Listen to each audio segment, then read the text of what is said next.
Hey there, wake up. It's Means Morning News. Just after 11 a.m. on the East Coast here in Washington, D.C. I'm the newsman, Sam Sachs. It's the Friday show. Good morning to everyone, except this, the bronze head of the Robert E. Lee statue in Charlottesville, Virginia, which was melted down this week in a 2,200-degree furnace. Look at that thing glow. The plan is to turn it into a piece of public art. May I suggest a giant bronze L?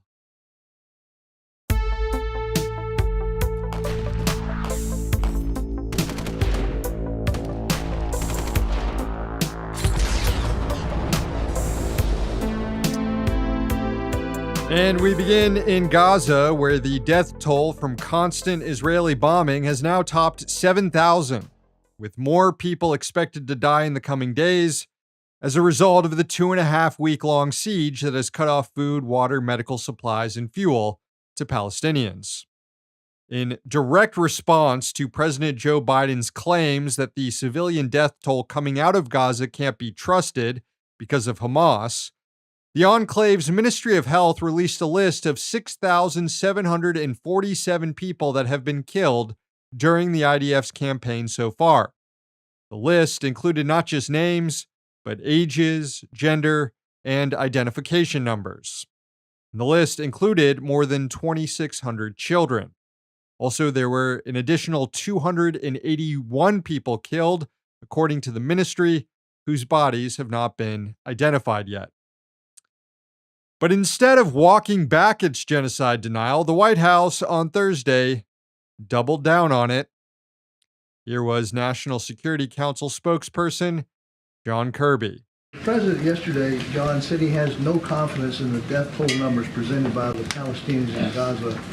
What's he basing that on? How did he reach this conclusion? Well, we all know that the Gazan Ministry of Health is just a front for Hamas. It's run by Hamas, a terrorist organization. I've said it myself up here. We can't take anything coming out of Hamas, including the so-called Ministry of Health, at face value. Damn, this guy is quickly distinguishing himself as one of the most vile people in the country. And there's a lot of competition for that title.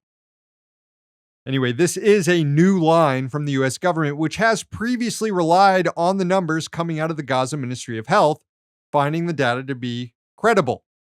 The Huffington Post reviewed nearly 20 internal State Department cables in which diplomats are citing the ministry's casualty numbers as reliable. So, behind the scenes, the administration knows exactly what's going on in Gaza. It knows the high civilian death toll. But publicly, it's casting doubt in order to assist the Israeli Defense Forces' ethnic cleansing campaign.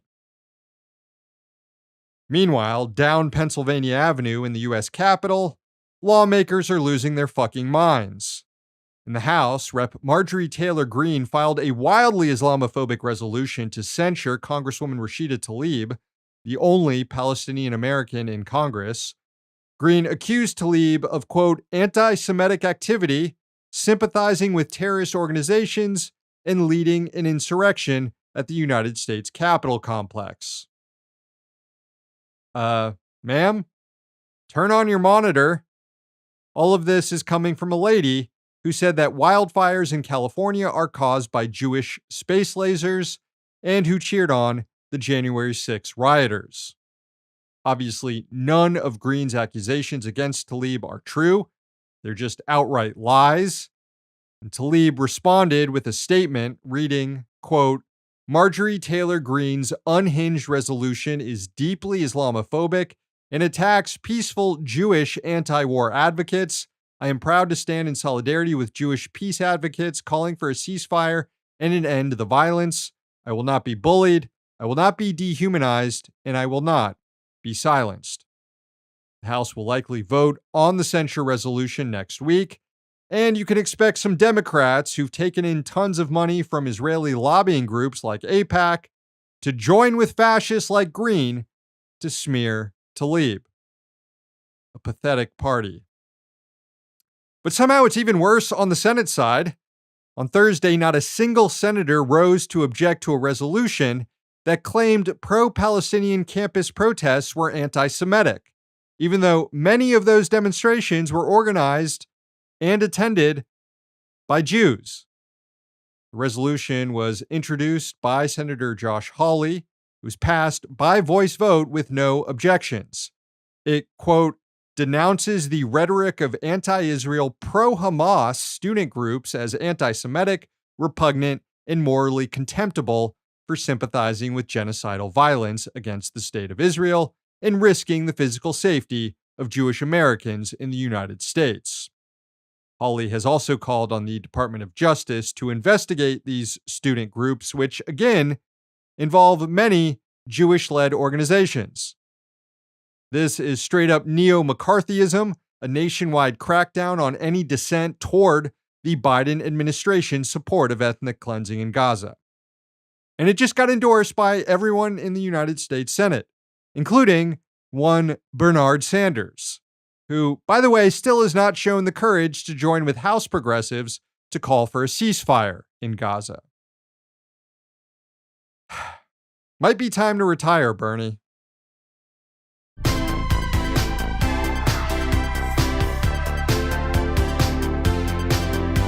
Here's some good news. Major companies like McDonald's and Amazon will no longer be able to hide behind their franchise owners and subcontractors when charged with violations of workers' rights.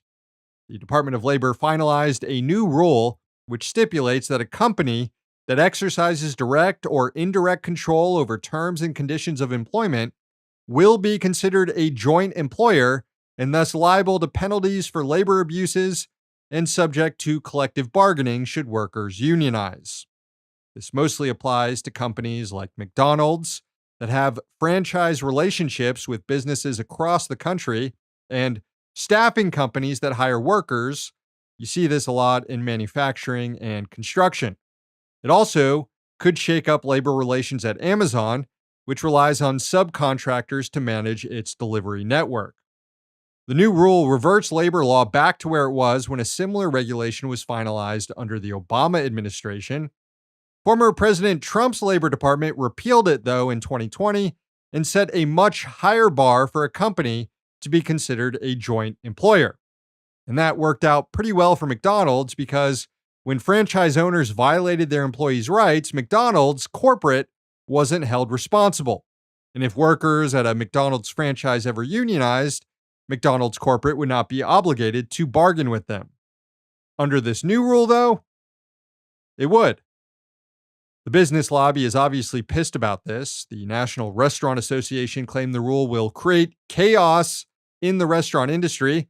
McDonald's claimed it would destroy the franchise model and turn franchise owners into middle managers.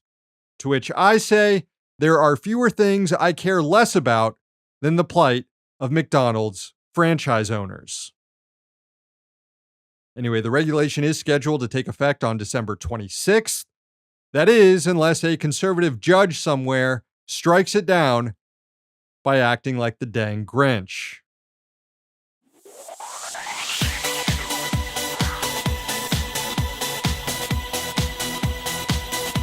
In the middle of a labor dispute, major news publisher Gannett used AI writers to undermine its own human writers. This incident took place at USA Today's Reviewed website, which reviews and recommends consumer products. Roughly 40 staff members at the site unionized over the summer with the News Guild of New York and have been locked in a labor struggle with their parent company, Gannett, trying to get their first labor contract. Earlier this month, the workers staged a one-day walkout to protest Gannett's unwillingness to bargain. Well, a strange thing happened last week when the writers at Reviewed noticed a bunch of new reviews popping up on the website, written by people they did not know. The Reviewed union reported on Twitter, quote, "On Friday, our union learned that Reviewed management had secretly contracted with a third-party marketing firm to produce content and publish it on our site, work that would otherwise have been done by our staff or by our digital marketers before the bosses cut their department." The union noted that the reviews followed the same template, often using the same exact language, and that when workers attempted to search the names of the authors of these reviews, they couldn't find any information online. No social media profiles, nothing, suggesting that the articles were generated by AI and the authors were people who do not actually exist. Now, Gannett admitted to the Washington Post that the articles were produced by a third-party marketing firm, but claimed that they were not generated by AI, though the evidence the company presented wasn't all that exonerating. Quote, a Gannett spokesperson took issue with the Guild claim that the writers weren't real people, pointing to the LinkedIn page of one Advon commerce writer whose name appeared on a reviewed article.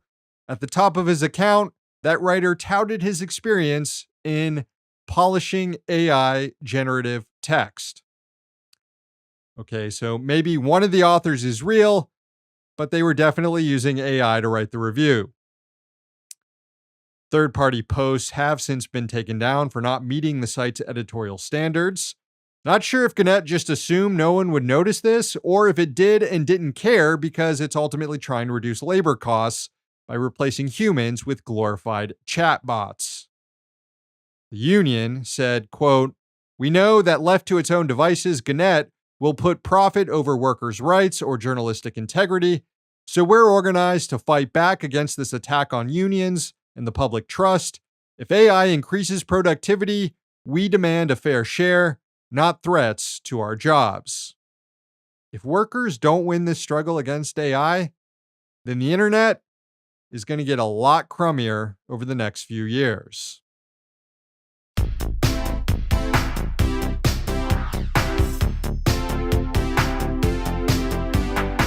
Almost reached the weekend. We just got to bop a rich dick on the head first. Let's check out the nominations on social media. New Speaker of the House Mike Johnson's name was put forward. Strong nomination given how badly this guy wants to cut Social Security and cut Medicare, and how he wants to relegate LGBTQ people to second-class citizenship. Not sure how rich he actually is, but it doesn't matter when he's serving as the ruling class's towel boy. Next up, Ford CEO Jim Farley is nominated for taking so damn long to offer a decent contract to his workers. But honestly, we should probably be nominating the CEOs of GM and Stellantis, who still haven't put forward a fair contract. But I agree, any auto CEO will do. And of course, thanks to Arona, we got our nomination for All the Frickin' Landlords. Well done, everyone. Thank you for all the nominations. But ultimately, this week's Rich Dick is Renan Horowitz. Horowitz is the CEO of defense company Elbit Systems, which is one of the main suppliers of the Israeli Defense Forces. Thanks to Daytona Slim for the nomination. Horowitz is retiring next year, so this might be our last chance to do this. But now is as good a time as ever with his company manufacturing the armaments that are turning Gaza into rubble. Also, there's this weird PR campaign going on at the same time. A number of eerily similar articles have been written in just the last week touting Elbit Systems' Iron Sting mortars, which are billed as precision munitions to be used in urban environments to reduce collateral damage. Sure, but the IDF is currently leveling entire city blocks. You can see the devastation that Elbit's weapons are actually inflicting on Gaza in these new before and after satellite images released by CNN. And millions can see what's happening here, which is why there have been ongoing protests at Elbit facilities in the US and Europe, organized by groups like Palestine Action. Facilities in Kent and Leicester were shut down, and Palestine Action US was behind a protest that targeted an Elbit plant in Boston. And the group Appalachians Against Pipelines, which has been staging protests against the Mountain Valley Pipeline, organized a rally today to shut down an Elbit factory in Roanoke, Virginia. Quote, no pipelines, no prisons, no genocide, the group said. Look, there are a lot of arms dealers making money off this siege and bombing campaign in Gaza, but few more so than Mr. Horowitz. You've heard of war profiteers? Well, meet a genocide profiteer. Renan Horowitz is this week's Rich Dick.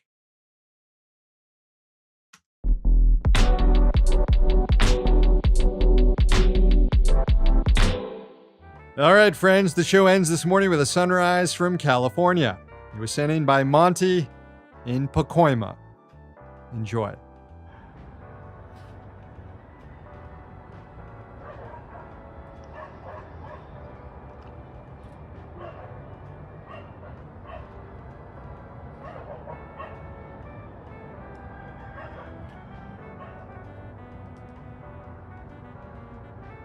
Thank you, Monty. Show's over. Thanks for watching. Thanks to the team behind the scenes.